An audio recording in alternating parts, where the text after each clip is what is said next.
Hi, I'm Kevin Keller, the Pragmatic Statistician.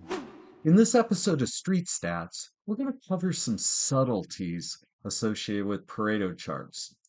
Now, when you learned about Pareto charts, your instructor likely told you the story of Vilfredo Pareto, who was an Italian economist in the 1800s who hypothesized that 80% of the wealth was owned by 20% of the people. Joseph Duran, a quality icon who no longer gets his due as a quality pioneer, took that concept and related it to quality. 80% of the defects were created by 20% of the potential causes. Cool. But what you took away from that class is that it always works. That is not the case. What you must look for when you do a Pareto analysis is when you do not have something and it happens more than you think. So let's look at a Pareto chart. So we can see that machine B is by far our largest, followed by H, G, E, and so on. Universally, people are inherently trusting these numbers as absolute. Those are the facts. That's what happened in this time frame. So if we fix B, then we fix H, then we fix G, then E, and so on, we're going to fix our problem. But we've forgotten about the 80-20 rule, and we forgot about variability in our data, and we forgot about predictability. B only accounts for 25%, and B and H together only account for 40%. But you say, so what, Kevin? B is the largest category. Those are the facts. Okay, maybe. But now what you believe is that period after period, we're going to see that same performance repeated over and over again. So now we're going to fix machine B. Will that really fix anything? And I would suggest no.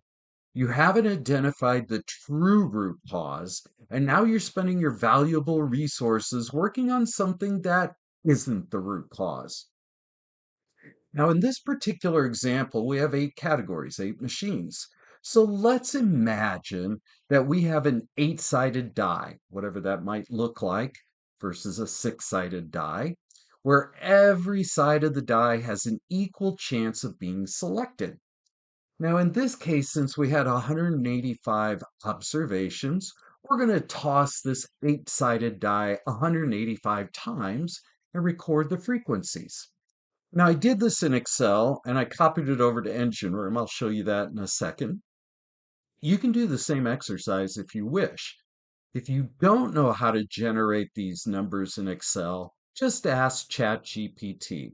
Create a discrete uniform distribution of integers between 1 to 8, and that'll work. So let's look at this data set.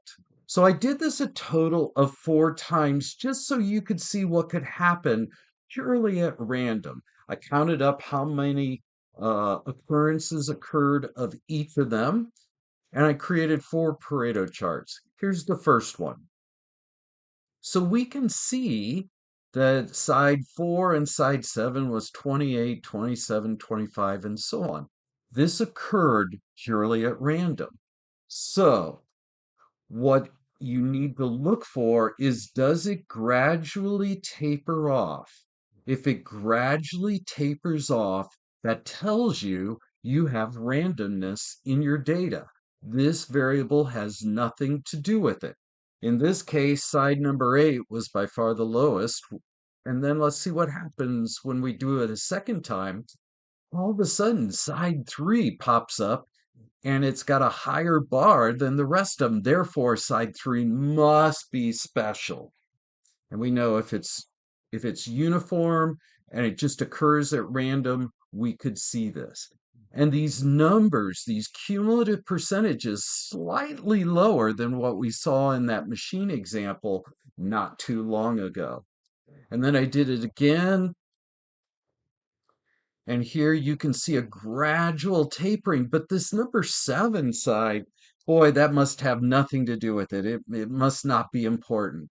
It can occur at chance and chance alone. Again, we're looking for, does my data taper off over time?